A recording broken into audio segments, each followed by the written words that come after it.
Remember Kenny Rogers? The man with the soulful voice, the white beard, and those songs that hit you right in the heart.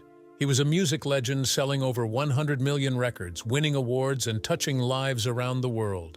But behind the fame was a man who carried deep pain, failed marriages, broken friendships, and a childhood filled with struggle. Kenny's life wasn't always as smooth as his voice, and in his final days, he quietly battled illness far from the spotlight. Join us as we look back at Kenny Rogers' unforgettable journey and the heartbreaking way his story came to a close. A tough beginning in Houston. Kenny Rogers was born on August 21, 1938, in Houston, Texas. He was the fourth of 8 children. His mother, Lucille, worked as a nurse's assistant. His father, Edward, was a carpenter. Kenny once said they were broke. They lived in a government housing project meant for white families, which had replaced homes of families of color. Times were hard, but they survived. Kenny went to Wharton Elementary, George Washington Junior High, and later finished from Jefferson Davis High School in 1956. That was a big deal because, as he said on the Phil Donahue Show, "I was the first person in my family as far back as we know to graduate from high school." He worked odd jobs while growing up.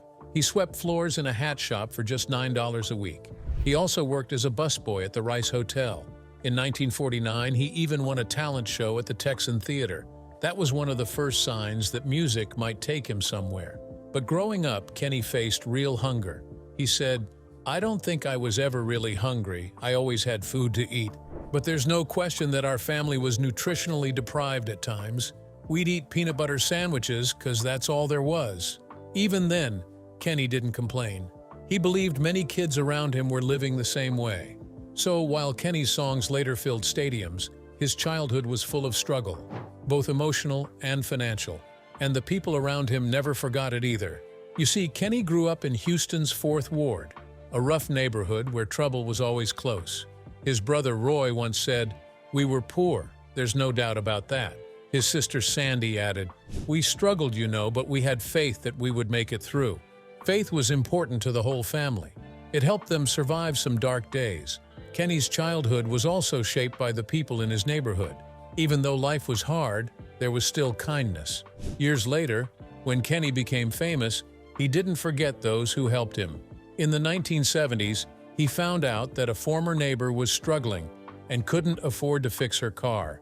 She needed $600. Kenny didn't just help, he changed her life. He sent her $20,000 and a note that read, "Thank you for helping me pay my rent years ago." It wasn't just about the money, it was about remembering where he came from. Kenny never acted like he was better than anyone. And that's what made fans love him even more. His deep friendship with Dolly Parton also came from that shared pain.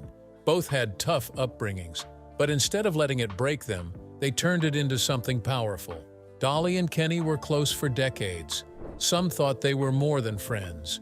But Kenny always said they were just two people who understood each other deeply, because they both knew what it meant to struggle. The father he couldn't understand. Kenny's childhood wasn't just marked by poverty. His father, Edward, struggled with alcohol. In his 2012 book, Luck or Something Like It, Kenny spoke openly about it.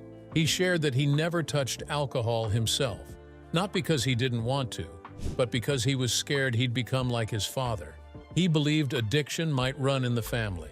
That fear kept him away from drinking for his entire life. But even with all his success, there was one thing that haunted Kenny. He said, "I never really got to know why my dad drank. He was an alcoholic. But during that time, post-World War II, a lot of people were unemployed and ended up drinking. He couldn't really support his family, and I think it just broke him down. It breaks my heart that I didn't know that before he passed away." That regret stayed with him. But instead of letting it destroy him, Kenny used it to help others. He picked up photography, something to keep him busy in between tours, and used his experience to understand people dealing with addiction. He didn't judge them. He had seen it too closely to do that. His music, his friendships, and even his silence in hard times came from these deep wounds. But those same wounds also helped him connect with fans from all walks of life. From jazz clubs to psychedelic hits, Kenny Rogers began chasing music dreams in the late 1950s. At first, it was small steps. His solo song, That Crazy Feeling, got some attention in 1957, but when the buzz faded, Kenny didn't give up. Instead, he joined a jazz group called the Bobby Doyle Three. They had loyal fans and often played at clubs. The group even got a deal with Columbia Records. Still, it didn't last forever. They broke up in 1965. After that, Kenny tried again. He recorded a solo song called Here's That Rainy Day with Mercury Records in 1966, but it didn't do well either. During this time, he also worked behind the scenes, writing, producing, and playing music for other artists like Mickey Gilley and Eddie Arnold. In 1966, Kenny took another shot at fame. He joined a folk group called the New Christy Minstrels. He sang and played bass. But the group wasn't bringing in the kind of success Kenny hoped for. So in 1967, he and three other members, Mike Settle, Terry Williams, and Thelma Camacho, decided to leave. They formed a new band called The First Edition. Later, Ken Vassie joined them. That group brought Kenny his first real breakthrough. Their hit, Just Dropped In to See What Condition My Condition Was In, became popular. The song had a wild, psychedelic sound, and Kenny's deep voice made it unforgettable. It even appeared years later in the movie The Big Lebowski. But this was just the beginning. After success with The First Edition, Kenny slowly became the face of the band. With songs like Ruby Don't Take Your Love to Town and Reuben James, they started leaning more toward country music. But in 1975 or 1976, the group broke up. Kenny decided it was time to go solo again. This wasn't an easy step. He was already in his late 30s, and that became a problem. As he shared with Rolling Stone, record labels kept turning him down. They said, "He's too old for country music." That rejection hurt, but Kenny didn't let it stop him. He stayed focused. At one point, he was performing at a small lounge in Las Vegas with only 600 seats. That's when Steve Wynn, who had booked him, told Kenny something shocking. He said he would fire him, not because he wasn't good, but because Kenny had the talent to go much further. He wanted Kenny to chase bigger dreams. Kenny finally got his big solo break thanks to producer Larry Butler. Together, they made the song Lucille. It became a massive hit. Kenny even won a Grammy for it. He didn't forget the people who helped him. He thanked Butler during his Grammy speech, knowing that without him, he might never have made it. This win opened the door to even more hits, and Kenny never looked back. The voice that crossed every line. After Lucille, Kenny Rogers became a giant in both country and pop music. He had more than 60 top 40 hits. His songs Lady and Islands in the Stream both hit #1. The second was a duet with Dolly Parton, and it became one of the most loved songs of all time. His 1978 hit The Gambler became his signature song. It won him another Grammy and became so popular that it led to a whole series of TV movies. Kenny played the title role in Kenny Rogers as The Gambler, which earned an Emmy nomination. Fans couldn't get enough of the character, and the song's message stuck with people for life. Kenny's albums, The Gambler and Kenny, were even included in a list of the 200 most influential country albums ever. And in 1986, fans voted him favorite singer of all time in a poll by USA Today and People magazines. But music wasn't his only talent. He acted in films and TV. He starred in the movie Six Pack, the McShane series, and other shows. He also became a businessman. He co-founded Kenny Rogers Roasters, a restaurant chain with former KFC CEO John Y. Brown Jr. The U.S. locations closed, but the chain remained popular in Asia. Kenny kept making music too. In 2006, he released the album Water and Bridges. The song I Can't Unlove You did well on the charts. The album itself hit the top 5 in country sales and even reached the top 15 on the Billboard 200. Even in his later years, Kenny stayed busy. He kept touring until 2017, when he finally retired after a career that spanned more than 60 years. From rock and roll to jazz, from country to pop, Kenny Rogers did it all, and he did it with heart. But behind the bright lights and applause, Kenny also faced heartbreak. One of the most painful moments of his life came when he lost someone very close to him, someone who had stood beside him through it all. The day Kenny lost a dear friend. Kenny Rogers and Dottie West were more than just musical partners. They were close friends in real life. Together, they made hit songs like Every Time Two Fools Collide and Anyone Who Isn't Me Tonight. Fans loved their chemistry on stage, but off stage, they shared a strong bond. Dottie went through hard times in the early 1990s. After facing a divorce and then bankruptcy, she was trying to rebuild her life and career. Kenny stood by her side during that time. He even gave her a car to help her get around. She was driving that same car on August 31st, 1991, while heading to the Grand Ole Opry. But something went wrong. Her car broke down. In a hurry to get to the show, Dottie called a neighbor for help. He picked her up, but while rushing to the venue, he lost control and crashed into a freeway divider. Dottie was badly hurt. She had serious internal injuries and went through several surgeries. Sadly, she didn't survive. She passed away just days after the crash. Kenny never forgot her. In a 2014 interview with Rolling Stone, he said one of his biggest goals was to see Dottie West honored properly for her music. He wanted her in the Country Music Hall of Fame. 4 years later, in 2018, that dream finally came true. She was inducted.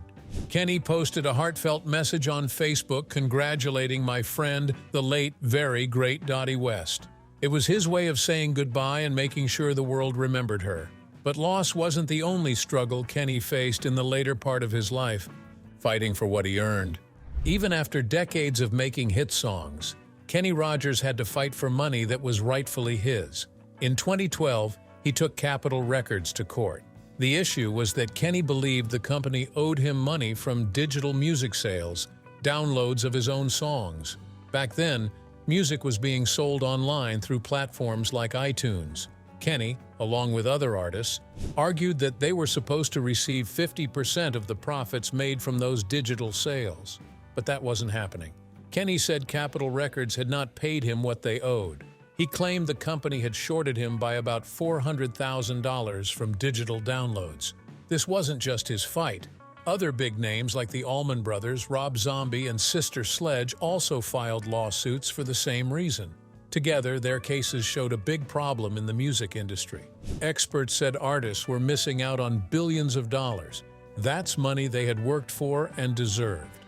Even in 2020, the issue wasn't fully fixed.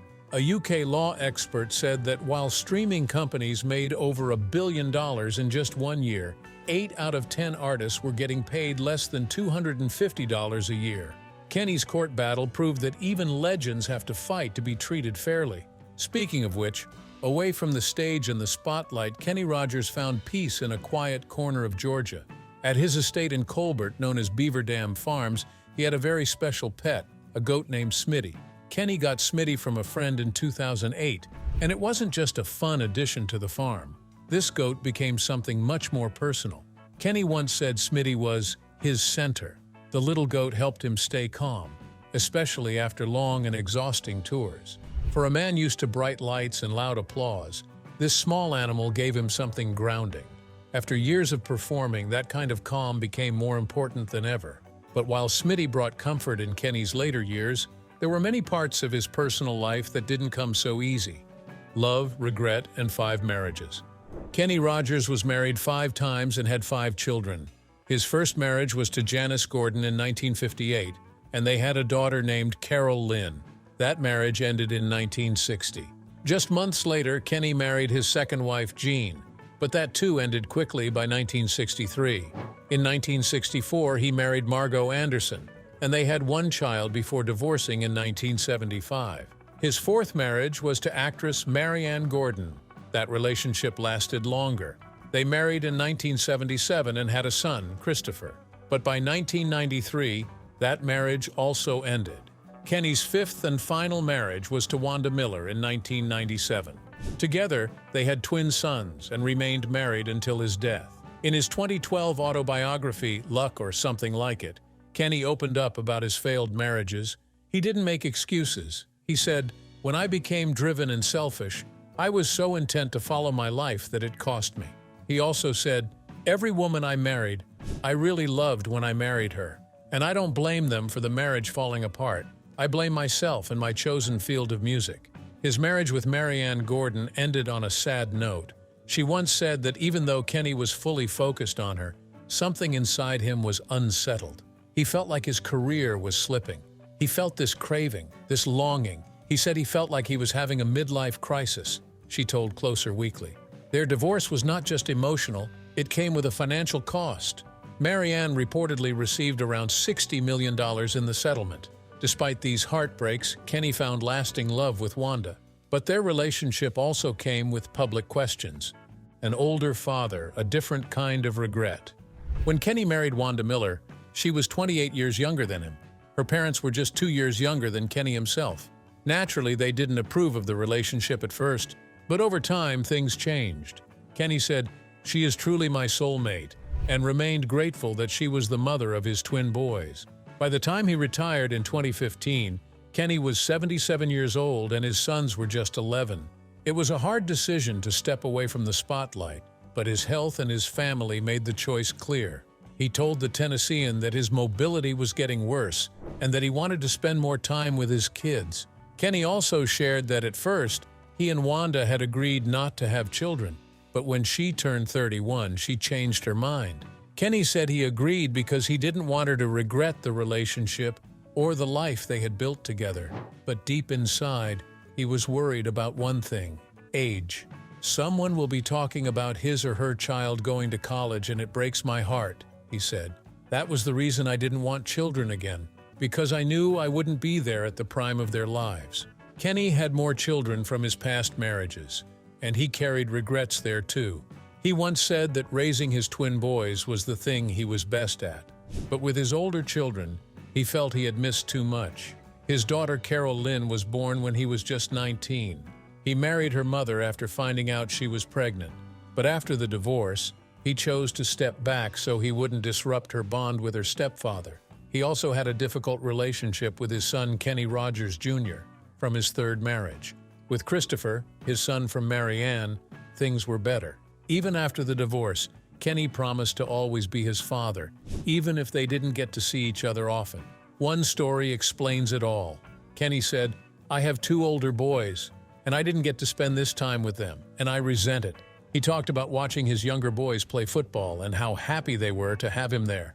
That's the kind of thing that as a parent, you want to be part of as much as you can. Still, not all of Kenny's decisions worked out the way he had hoped. A business dream that didn't last. In 1991, Kenny tried something new. He stepped into the restaurant world. Alongside the former CEO of KFC, he launched Kenny Rogers Roasters. The idea was simple: offer rotisserie chicken and corn muffins as a healthier alternative to fried food. It sounded like a good plan. In fact, the chain even got a shout-out on the hit show Seinfeld. But things didn't go as planned. Just 1 year after the launch, the business faced a huge problem: a $10 million lawsuit. Another company claimed the idea had been copied. Kenny's brand ended up buying out the smaller company. But by that time, other fast food competitors had already moved in. The pressure was too much. The business couldn't keep up, and eventually Kenny Rogers Roasters went bankrupt in 1998. Kenny walked away and distanced himself from the brand. Still, the restaurants didn't completely vanish. Even today, there are around 200 locations, but they're not in the US. They're in Southeast Asia. So while Kenny was known worldwide for his voice, not all his ventures outside of music brought success. His final tour was cut short. Kenny Rogers had a long and amazing career. He sang for more than 50 years, giving the world unforgettable songs like Lucille, Lady, and The Gambler. But in his final years, his health began to decline. In 2018, during the last part of his farewell tour, he had to stop performing. His health was getting worse, and he couldn't continue. At first, there were many rumors. People online began talking about what might be wrong with him. The stories got so big that Kenny's team had to release a public statement. They explained that he had gone to a hospital in Georgia because he was dehydrated. It wasn't as serious as people thought. In fact, the message was full of hope. One line in the statement read, "He plans on sticking around through the years to come." But that hope didn't last. Just 10 months later, on March 20th, 2020, Kenny Rogers passed away. He was 81 years old. His family said he died peacefully at home under hospice care, surrounded by loved ones. His wife, Wanda Miller, and his 5 children were by his side. The family released a statement the next day saying, "The Rogers family is sad to announce that Kenny Rogers passed away last night at 10:25 p.m. Rogers passed away peacefully at home from natural causes." Because of the pandemic emergency at the time, the family couldn't hold a big public funeral. Instead, they said they would plan a small private service and hope to celebrate Kenny's life with his fans later. Even though he was gone, his music and legacy continued, and so did the love from his family, a sister's stories and sweet memories. After Kenny's passing, his sister Sandy Rogers spoke out. She couldn't believe he was really gone. To honor him, she helped make a special 2-hour documentary on A.A. Andy titled Biography, Kenny Rogers. It was filmed before he died and showed rare footage from his 2017 farewell concerts. The show also featured interviews with people who knew him best, including Dolly Parton. When Sandy was asked why she agreed to be part of the documentary, she said, "I would do anything for him. He has done so much for me personally and my family." She said their family was raised to help one another, so she didn't think twice. Sandy and her twin brother were much younger than Kenny, so they didn't get to grow up very closely with him. But they had some funny memories.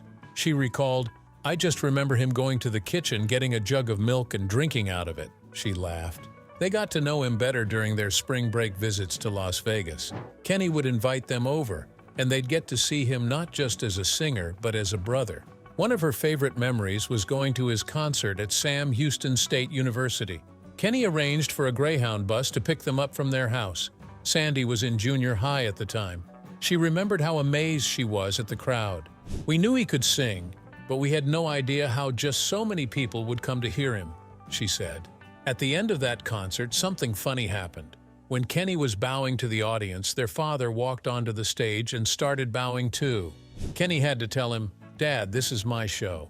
Sandy said it was one of those moments they always laughed about later. There was another sweet memory too when Kenny let Sandy and her twin do background vocals in one of his recording sessions. "We were even suggesting how to make the song better," she joked. Kenny laughed and told them, "I can't believe you've only been in here for 30 minutes and you're already asking for royalties." It became an inside joke between them for years. Family, fame, and the people who meant the most. Sandy said that Kenny's success opened many doors for their family.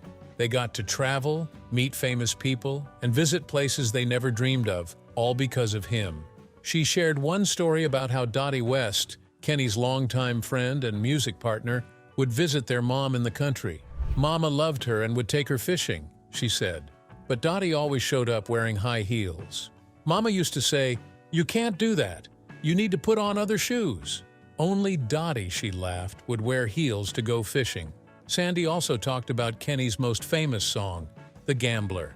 She thought it was a fun and powerful tune. She shared that a disc jockey once said, "I have never known a singer who could take one song and make 5 movies out of it." But her favorite story was about Lucille. Their mom's name was Lucille, and when Kenny first played the song for Sandy, she said, "Oh, that doesn't sound right to me. I don't think you'll do good with that." Later, the song made $20 million. Sandy laughed and said, "So here I am eating crow." Toward the end, Kenny often talked about retiring. He would say, "I'm going to retire next year." But when the year came, he didn't stop. Sandy believed he didn't want to retire. He just knew he should. He wanted to spend time with Wanda and their boys. During the A&D filming, Sandy said he was still doing well. He even joked with her about her new hair color, saying, "Why didn't you do it before?"